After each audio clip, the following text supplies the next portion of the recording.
Welcome back to Comics Ain't What They Used to Be, the show where we flip through yellow pages, chase that four-color thrill, and remember when heroes were larger than life and stories hit harder than a Kryptonian punch.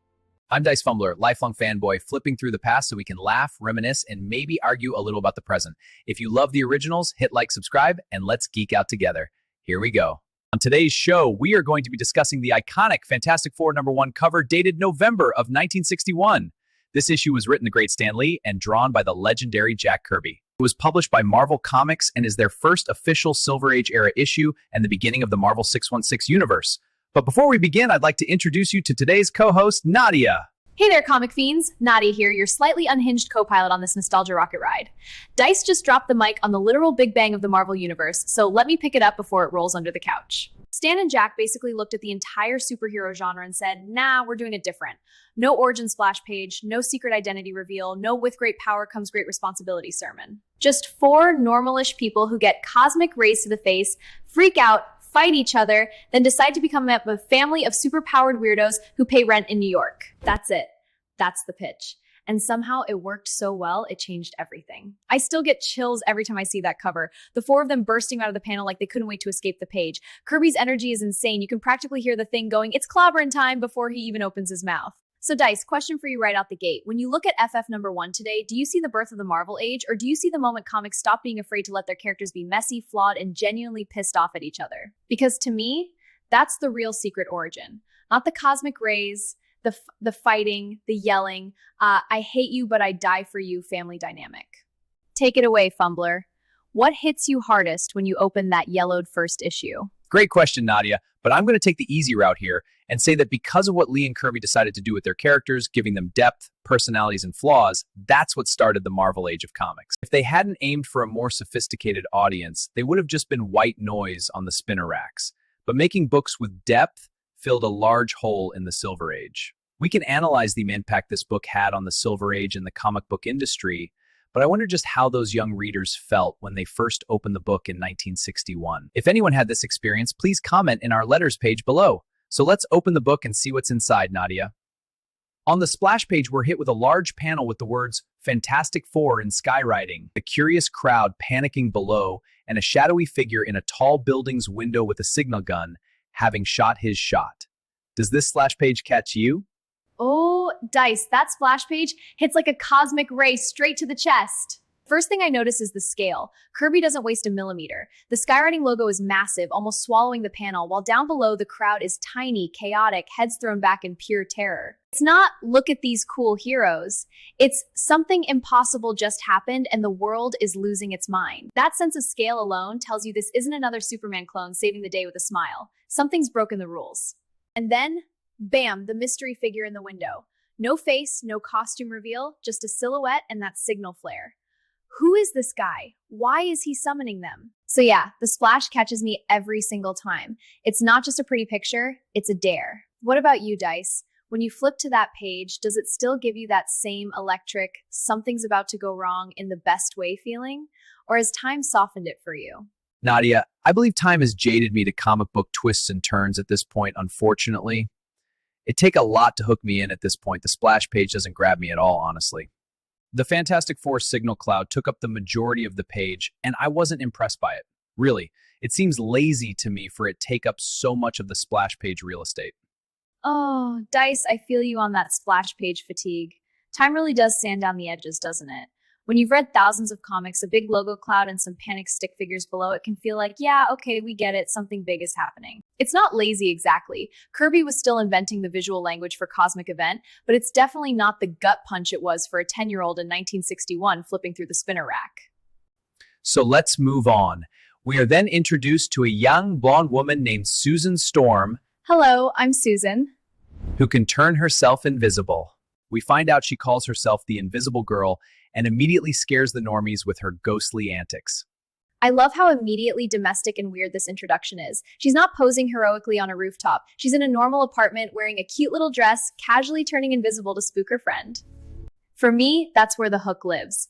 Not in the splash, but in these first character moments. Kirby draws her so gracefully even when she's invisible. She's a young woman who just got cosmic rayed and now has to deal with it like the rest of us would. Awkwardly, a little scared, and trying not to look stupid in front of the cute scientist guy. I read her as a confident young woman, but not confident in her abilities. The fact that she pushes past people invisibly and gets a free taxi ride all seem like a way to ensure her powers work. Oh, Dice, you nailed it with Susan. She's confident in who she is, but not in what she can do. That invisible taxi prank, it's not arrogance, it's testing. Does this actually work? Can I trust it? She's poking the new toy to see if it breaks. And yeah, pushing past people, hitching free rides. It's all quiet little experiments. She's not out to be a villain. She's just a girl who woke up with a superpower she didn't ask for, and now she's trying to figure out how far it goes before someone calls her a freak. Next up, we meet a large man in a trench coat and hat trying to buy men's clothing. Nothing fits, and when the Fantastic Four signal is spotted, he inadvertently crashes through the shop door. People scream when they see him. Police shoot at him. He has to resort to escaping through the sewer to try to make his way to his destination. A car crashes into him. We see that this huge man isn't normal. His skin is rocky and orange.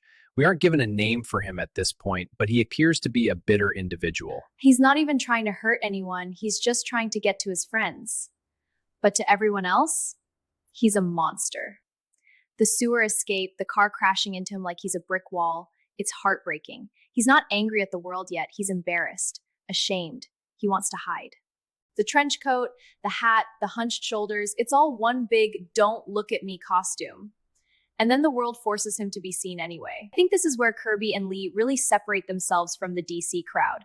Superman would have caught the bullets, smiled, and flown off. Batman would have vanished into the shadows like a ninja. But the thing? He barrels through, gets shot at, gets hit by a car, and just keeps going because he has nowhere else to go. No secret lair, no utility belt, just a guy who used to be normal and now can't even buy pants that fit. Ben's the one who's already broken, already hurting, already carrying the weight of what they all did to themselves. You feel Ben's pain. You sympathize with him.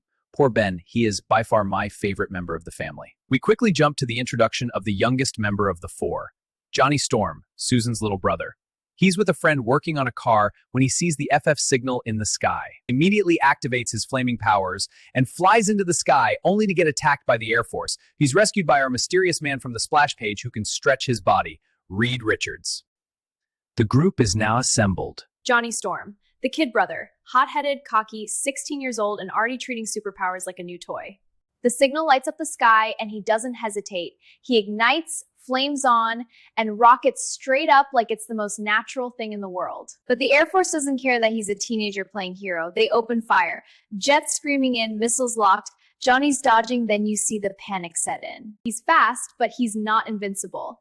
And that's when Reed stretches in like a human slingshot, snags him midair, and yanks him to safety. Big brother energy. It's such a perfect contrast to Ben's introduction. Ben had to hide, smash through doors, get shot at, crawl through sewers. Johnny? He flies out in the open, shows off, gets trouble, and gets rescued. One's ashamed of his body, the other can't wait to show his off. One's isolated, the other's still got family to catch him. In that last panel, we have these people united for the first time that we've seen to this point. Stan names them the Fantastic Four in his caption, and Reed mentions a fearful task. So being a new reader in 1961, I'm sure you couldn't wait to turn that page and see what these people were about. That's when you jump into the iconic origin of the team. Reed Richards' plan is to be the first to fly into orbit. He chooses Ben to pilot. Stan doesn't touch on why brings along Sue or Johnny, but hey, let's just roll with it. So they get into Reed's rocket that he had been working on for years, and the four blast off, unaware of what was in store for them. They hit the cosmic rays, which I'd assume maybe what we call the Van Allen belts. Anyway, hit by this strange radiation causes chaos inside the craft and inside their bodies, and soon the rocket comes crashing back to Earth. Crawling from the wreckage, the four of them discover their bodies have changed dramatically, giving them strange powers, and poor Ben turning him into something monstrous. Dice, you just walked us right into the heart of the book. And yeah, that 1961 readers must have been losing their minds turning that page. Up until now, it's all set up. Weird powers, a mysterious signal, people freaking out, but no real answers. Then bam, Reed drops the line about a fearful task. And suddenly we're in full origin mode. No slow build, no prologue, just straight into the rocket and the cosmic rays. And the cosmic rays? You're spot on. Van Allen belts are the closest real-world analog, but Kirby and Lee weren't doing hard science. They just needed something big, scary, and invisible that could mutate you in space. The art sells it. That panel where the rocket's shaking, everyone's screaming, Sue's shielding Johnny, it's pure chaos. Then the crash. They crawl out, and the changes hit them one by one. Reed, Johnny, Sue, and Ben, poor Ben, orange rock skin, fists clenched, angry at the world. It's devastating. That's the moment the book stops being a superhero comic and becomes something else. It's not we got powers, yay! Reed's excited, Johnny's thrilled, Sue's scared but trying to hold it together, and Ben's just broken. This is where we take a break this week. Part 1 of Fantastic Four #1. We will return next week with Part 2, where they will meet the Mole Man for the first time. I want to thank my beautiful co-host this week, Nadia, for her assistance and fantastic insights. And a special shout out to Aaron and Troy for all the inspiration for this show. This has been Dice Fumbler. Don't forget to like and subscribe, comment, and share. I will see you all next week. Until then, keep flipping those pages.